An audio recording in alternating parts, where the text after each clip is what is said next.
Feeling lonely or anxious as you age? Discover how mindfulness can bring you inner peace, well-being, and a renewed sense of purpose. Watch this video to master mindfulness and embrace well-being. Welcome back, everyone. As we get older, it's easy to get caught up in, the challenges of aging. It really is. But there's so much beauty and possibility in this chapter of life. Absolutely. So today, we're taking a deep dive into aging with grace and well-being. And you know what?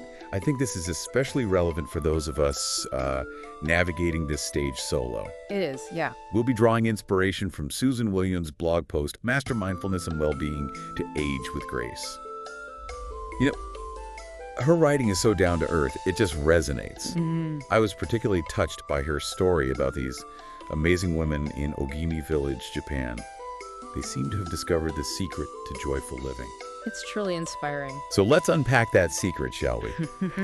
What exactly do we mean when we talk about mindfulness and well-being? Well, mindfulness, it's often seen as this complicated practice, but it's really quite simple. It's about being present in the moment without judgment, like just noticing your thoughts and feelings, but not getting swept away by them. It's like hitting the pause button on the mental chatter. Yeah, exactly. And well-being, that's something we all want, but it can feel elusive sometimes. Yeah. Especially when we're facing new challenges. Absolutely. Well-being is about feeling good in our bodies, minds, and spirits. It's about having that sense of purpose and those connections that, nourish us. So how do these two concepts, mindfulness and well-being, work together, especially as we age? Well, by cultivating mindfulness, we can actually enhance our well-being. Mindfulness helps us appreciate the little things, find peace in the chaos, and respond to challenges with more resilience. Like those women in Ogimi Village, they seem to radiate joy because they're so connected to the present moment. It's about shifting our perspective, right? Yeah. Instead of dwelling on what we might have lost, we focus on the beauty and possibilities that each day holds. Exactly. So inspiring. Now, I'm eager to dive into those practical tips that Susan shares in her blog post. Let's start with morning mindfulness and stretching. What are some simple things we can do to set a positive tone for the day? Mornings can be so hectic, but even a few minutes of mindful movement can make a difference. Susan suggests incorporating gentle stretches, maybe some light yoga. It's not about strenuous exercise, but about awakening your body and tuning into your breath. It's about starting the day with intention. Precisely. Love that.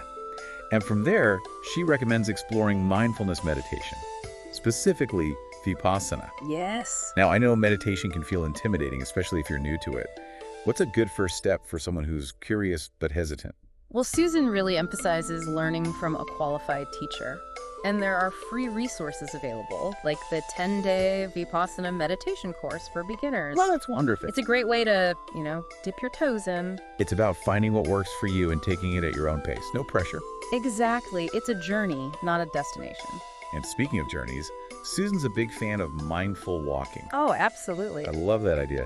It's like turning something we do every day into an opportunity for mindfulness. It is. It's about noticing the rhythm of your steps, feeling the ground beneath your feet, and taking in the sights and sounds around you. It's a moving meditation. Yes. A wonderful way to get some exercise, connect with nature, and quiet the mind all at the same time. Absolutely. And speaking of nature, Susan also talks about the importance of spending time outdoors and soaking up some sunlight. There's something so restorative about being in nature, isn't there? It's like our bodies and minds just naturally relax and unwind. It really is. There's even a Japanese practice called forest bathing. Forest bathing. Yeah, or Shinrin-yoku. It's all about immersing yourself in the sights, sounds, and smells of the forest. I love that. And studies have shown that it can reduce stress, improve mood, and even boost your immune system. Wow. So it's really about just being present in nature, soaking up the beauty and tranquility. Exactly. And it's something you can do anywhere, really, in your backyard, a local park, or even just sitting by a window. It's about finding those moments of peace and connection. Now, another important aspect of well-being, especially as we age, is nurturing those social connections that bring us joy and support. Definitely. Sometimes we tend to isolate ourselves as we get older, but those connections are more important than ever. They really are. Susan talks about mindful socializing, being fully present in conversations, listening without judgment, and genuinely connecting with the people you're with. Appreciating those moments of shared laughter, those heartfelt conversations. Yeah, it's about those real connections. And, they can be found in so many places. Maybe joining a book club, volunteering, or just grabbing coffee with a friend. It's about putting yourself out there, staying engaged. Now, Susan also talks about creative expression. Why is that so important, especially as we age? Well, engaging in creative activities, things like painting, knitting, writing, playing music, it can be incredibly therapeutic. It's about tapping into that creative energy we all have. It's about finding joy in the process itself, not just the end result. Exactly. And, those moments of flow where you're just completely absorbed in what you're doing, those can bring a sense of peace, accomplishment, even a renewed sense of purpose. Like rediscovering a part of ourselves we might have forgotten about. Exactly.